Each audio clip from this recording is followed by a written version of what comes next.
1971 সালের মহান মুক্তিযুদ্ধে এই বঙ্গবন্ধু শেখ মুজিবুর রহমানের নেতৃত্বে দেশের আপামর জনগণ দলমত নির্বিশেষে যুদ্ধে অংশগ্রহণ করে ৩০ লক্ষ শহীদ এবং ২ লক্ষ মা বোনের সম্মানহানির বিনিময়ে পেয়েছিলাম আমরা এই স্বাধীনতা। আর সেই স্বাধীনতার মাধ্যমে পেয়েছি লাল সবুজের পতাকা। আর সেই লাল সবুজের পতাকার মাধ্যমেই আমাদের দেশের আমরা এখন বলতে পারি আমি বাঙালি, আমরা বাঙালি, আমরা বাংলাদেশের নাগরিক, আমরা স্থায়ী বাসিন্দা। আর সেই মুক্তিযোদ্ধাকে যদি আমরা স্বীকার করি, আমরা বাংলাদেশকে যদি স্বীকার করি, আমরা যদি লাল সবুজের পতাকাকে যদি স্বীকার করি, তাহলে বঙ্গবন্ধুকে বাদ দিয়ে কোনো কিছু স্বীকার করা যায় না। আমরা যারা বঙ্গবন্ধুকে অস্বীকার করে এগুলো স্বীকার করি, সেটা কি হতে পারে, কেমন দৃষ্টিকোণ আপনারা একটু বুঝে নেবেন। আমি যদি প্রধানমন্ত্রী হই, আমার বাবা মা যদি কৃষক হয়, সমাজের নিম্ন শ্রেণীর হয়, উদাহরণস্বরূপ পার্শ্ববর্তী দেশ ভারতের প্রধানমন্ত্রী নরেন্দ্র মোদীর বাবা মাও তো নিম্ন শ্রেণী বা কোনো আভিজাত্য ফ্যামিলির নয়। সুতরাং সে শেষ হওয়ার পর যদি প্রধানমন্ত্রী হওয়ার পর যদি আমি আমার বাবা মাকে অপমান অপদস্থ করে এবং লাঞ্ছিত নির্যাতিত নিপীড়ন করি, তাহলে আমার এই দেশের জনগণ, বিশ্বের জনগণ আমাকে কি বলবে বলেন? আমি যদি বাংলাদেশের বা আমি যদি আমার বাবা মাকে অস্বীকার করি, তাহলে আমাকে কি হিসেবে ডাকবে? যাই হোক, মূল বিষয়টা হচ্ছে একজন ব্যক্তি মারা যেতে পারে, তার শুভাকাঙ্ক্ষীরা দোয়া মিলাদ করবে, এটা তাদের ব্যক্তিগত ব্যাপার। আবার একজনের জন্মদিবস আছে, সেখানে তারা আনন্দ ফুর্তি করবে, তার আত্মীয় স্বজন নিয়ে, এটা তাদের ব্যক্তিগত বিষয়। এটা আমরা কেন তাদেরকে বাধা দিচ্ছি? আমরা কেন তাদেরকে এগুলো করতে দেব না? যাই হোক, একটা বিষয় আপনাদের সাথে শেয়ার করি। দেখেন, আমি যখন বুঝি 2004 সালে আমি একটা সামাজিক সংগঠন করেছিলাম। সংগঠনের নাম ছিল জাতীয় নাগরিক প্রকল্প।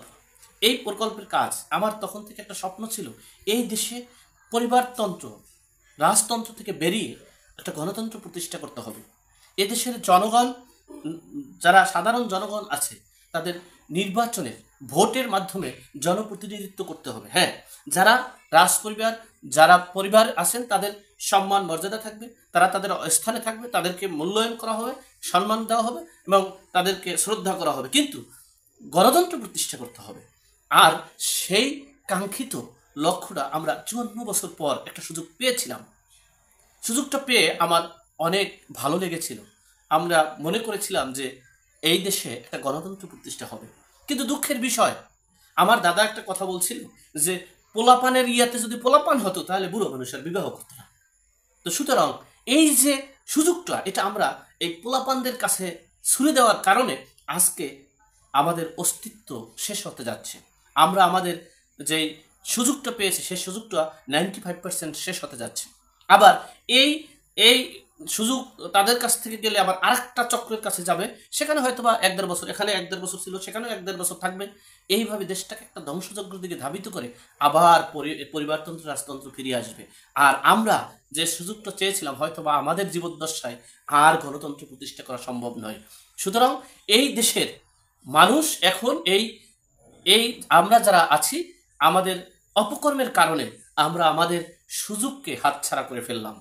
যাই হোক, মূল আলোচনা যেটা, যে বঙ্গবন্ধুর আজকে সপরিবারে হত্যা করেছে, তার শুভাকাঙ্ক্ষী তার জন্য দোয়া করবে, মিলাদ করবে, এটা তাদের ব্যক্তিগত বিষয়।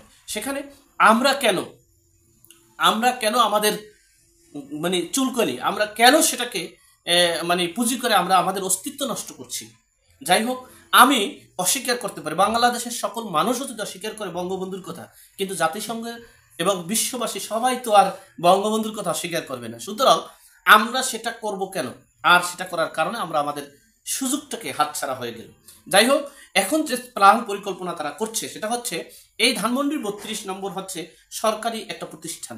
আর এই সরকারি প্রতিষ্ঠানটা সরকার ইচ্ছা করলে যে কোনো কাউকে এটা বরাদ্দ দিতে পারে, লিজ দিতে পারে। অর্থাৎ সহজ ভাষায় আপনারা বুঝবেন যে খাস জমি যেভাবে কাট করিয়ে খায় আর কি, সেই লিজ দিতে পারবে অথবা বিক্রিও করতে পারবে। সেই প্রত্যাশা নিয়ে বিএনপি হাঁটছে। একটা বিশ্বস্ত সূত্রে জানতে পারলাম, হয়তো বা ঘটনাটা মানে সঠিক নাও হতে পারে, এই জন্য আন্তরিকভাবে ক্ষমা চেয়ে নিলাম আর কি। যাই হোক, এই ধানমন্ডির 32টা সরকারের কাছে লিজ চাচ্ছে বিএনপির প্রতিনিধিরা। হয়তোবা সেটা সফলতা হবে কিনা জানি না, তবে এই যে লিজ নিতে চাচ্ছে এবং সরকার যে লিজ দিতে চাচ্ছে এবং ধানমন্ডির 32টাকে ভিন্ন একটা প্রতিষ্ঠানে বা অন্য একটা প্রতিষ্ঠান করার পায়তারা করছে সেটা কতটুকু সফল হবে জানি না, তবে এর চরম খেসারত আমাদের দিতে হবে। এখন বোঝা উচিত সরকারের কি আমরা কি আমাদের সেই সুযোগ তো হাতছাড়া শেষ পর্যায়ে, এখনো কি আমরা ফিরে এসে সেই সুযোগটাকে মানে রিসিভ করব, নাকি চিরতরের জন্য আমাদের গণতন্ত্রর আমাদের যে সুযোগ সেই সুযোগটাকে শেষ করে দেব, সেটা এই সরকারেরই সিদ্ধান্ত নেওয়া উচিত বলে আমি মনে করছি। এখন এ পর্যন্ত ভালো থাকবেন, সুস্থ থাকবেন, নিরাপদে থাকবেন। দেখা হবে আগামী পর্বে।